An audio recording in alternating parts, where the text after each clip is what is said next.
5년 안에 원하는 삶을 사는 법이 있다면 믿어지는가? 이는 어이가 없을 정도로 단순하다. 결론부터 말해보자면 자기 자신이 무엇을 원하는지 명확히 아는 것이고 목표를 향해 천천히 나아가는 것이다. 당연한 말 아닌가요? 라고 생각이 들지도 모르겠다. 하지만 대다수의 사람들은 스스로 무엇을 원하는지 명확히 알지 못한다.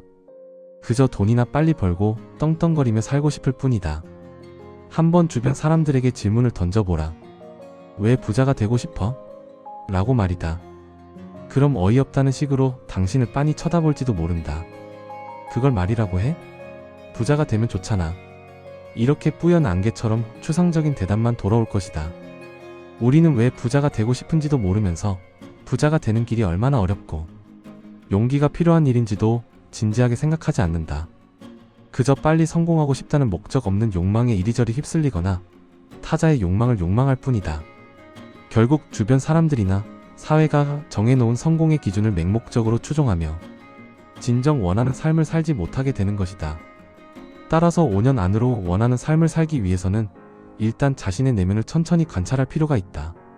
지금 당장 이 질문에 대답해보자. 당신은 무엇을 하고 싶은가? 당신은 무엇을 잘하는가? 이 질문은 이렇게도 변환할 수 있다. 당신은 무엇을 통해 타인을 돕고 싶은가?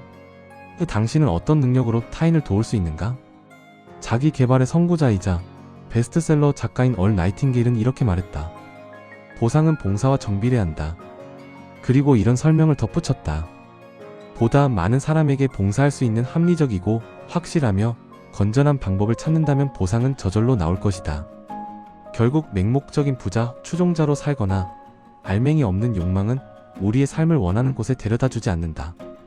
앞서 5년 안에 원하는 삶을 사는 조건 2가지를 이야기했다. 첫째는 진정으로 원하는 것이 무엇인지 알아내는 것이다. 둘째는 진정으로 원하는 목표를 세우고 그것을 향해 우직하게 나아가는 것이다. 우리가 무엇을 원하는지 명확히 알아야 하는 이유는 그것이 뇌의 능력을 최대치로 발현하는 계기가 되기 때문이다. 인간은 목표가 없으면 방황하거나 무기력해진다. 아니면 지속적으로 자기 자신을 망친다는 목표를 추종할 수도 있다. 뭐가 됐든 목표 없는 인간의 삶이란 상상조차 할 수 없을 정도이다.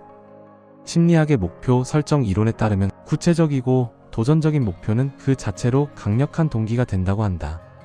또한 목표가 명확할 때 우리의 뇌는 무의식적으로 그 목표와 관련된 정보를 수집하고 목표 달성에 필요한 행동을 스스로 설계하기 시작한다. 이는 마치 원하는 목적지를 내비게이션에 입력하는 것과 같다. 따라서 우리는 목적지가 없으면 어디로도 갈 수 없다. 아무리 좋은 차라도 목적지가 없다면 이리저리 배회만 하다가 제 성능을 발휘하지 못할 것이다. 명확한 목적, 목표만이 뇌의 기능을 최대치로 이끌어낸다. 당신의 주변을 살펴보라. 오랜 세월 직장을 다녔지만 아무것도 할 줄 모르는 사람들이 태반일 것이다.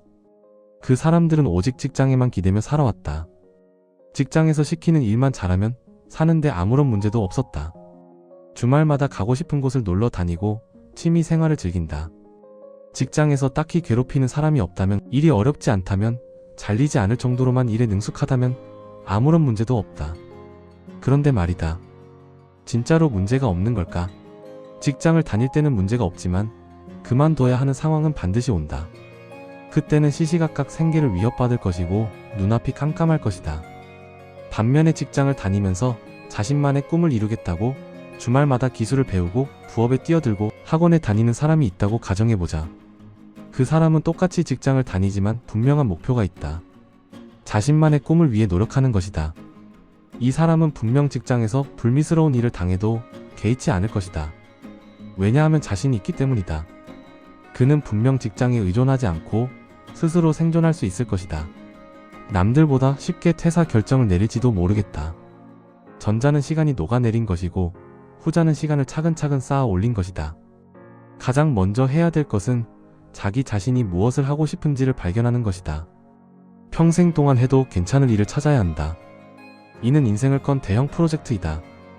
조금 더 쉽게 풀이하자면 이런 질문에 대답할 수 있어야 한다. 당신은 매일 그 일을 해도 괜찮은가? 그 일을 하면서 겪는 고통을 감내할 자신이 있는가? 목표를 세웠다면 이제 천천히 나아갈 차례이다.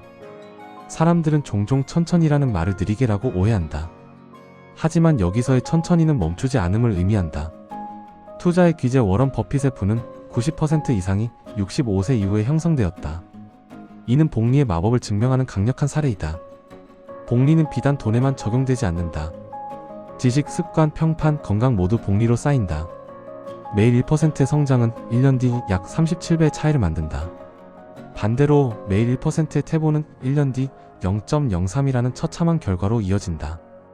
5년이라는 시간은 1%의 복리가 퀀텀 점프로 폭발하기에 충분한 시간이다. 오늘 100페이지의 책을 읽는 대신 매일 10페이지를 읽는 사람이 5년 뒤의 승자이다. 스노우 폭스의 설립자이자 1조 원대 자산가인 김승호 회장은 세미나에서 이런 말을 했다. 한꺼번에 들어오는 수익보다 매월 지급되는 돈이 훨씬 강하다. 욕심을 내려놓고 어려운 길을 선택해야 된다. 쉬운 길이 있다는 유혹을 버리고 자신만의 길을 발견해야 된다. 누구에게나 통하는 성공 방정식은 이 세상에 존재하지 않는다. 만약 그런 것이 있다고 당신을 유혹한다면 그것은 10중 8구 사기일 것이다. 사람마다 배경, 능력, 재능, 조건, 환경, 인맥이 전부 다른데 어떻게 성공 방식이 같을 수 있을까? 그건 불가능하다. 다만 공통적으로 반드시 필요한 역량은 있다. 열정, 성실, 목표, 용기, 끈기이다.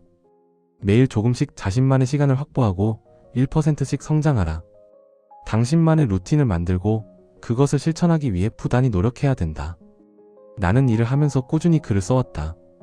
그것이 당장의 수익은 되지 않았지만 미래의 나에게 큰 도움이 되리라 믿었기 때문이다. 만약 이 영상을 듣고 그냥 좋은 이야기네라고 넘기는 순간 당신의 5년 뒤는 오늘과 똑같을 것이다. 변화는 실행에서 시작된다. 오늘부터 존재의 사라짐에서 삶을 재설계해보자. 당신이 80세가 되어 묘비명을 직접 쓴다고 상상하라. 어떤 사람으로 기억되고 싶은가? 그 누구라도 게으른 사람, 아무것도 해내지 못한 사람으로 기억되고 싶지는 않을 것이다. 나는 개인적으로 이런 사람으로 기억되기를 바란다. 따뜻하고 무한한 사랑으로 주변 사람들을 지켜준 자, 그 누구보다 열심히 살았던 자, 얼굴도 모르는 수천 명의 사람들에게 글로써 평온과 힘, 용기, 위로, 사랑을 선물한 자, 자신의 능력을 최대한 발현해 신의 도구로서 후회 없이 살아간 사람으로 기억되길 바란다. 이 질문은 당신 삶의 핵심 가치를 드러낸다. 이 가치를 기반으로 5년 뒤 당신의 이상적인 하루를 노트에 상세히 적어보라. 이 5년짜리 목표를 1년, 월, 주, 일 단위로 쪼개야 한다. 이 목표 쪼개기는 당신이 오늘 무엇을 당장 해야 하는지를 알려주는 명확한 지표가 된다. 루틴을 설계하고 작게 시작하라. 인간의 의지력은 유한하다. 의지력에 기대지 말고 환경을 설계해야 한다. 아침에 30분 운동하기가 목표라면 잠자리에 들기 전 운동복을 머리맡에 두라. 매일 글쓰기가 목표라면 바로 블로그부터 실행하라. 5년 안에 원하는 삶을 사는 법은 명확하다. 원하는 것을 정하고 그것을 오늘 할 수 있는 일로 쪼개어 매일 실행하는 것이다. 당신이 원하는 삶은 저절로 주어지지 않는다. 그것은 어려운 일이다. 힘들고 고된 길이다. 하기 싫은 일이다. 그러나 그 길이 옳은 길이다. 두려워할 필요는 없다. 실패는 없기 때문이다. 당신이 포기하지 않는다면 실패란 있을 수 없다. 용기를 내라. 원하는 것은 자신의 내면에서 만들어내는 것이다. 지금 당장 종이를 꺼내보자. 당신의 5년 뒤 이상적인 미래를 적어보라. 그리고 그것을 위해 오늘 할 수 있는 가장 작은 일 하나를 찾아 즉시 실행하라. 당신의 미래는 종이에 무언가를 적는 순간부터 달라질 것이다. 명심하자. 당신의 미래는 당신의 손에 달렸다.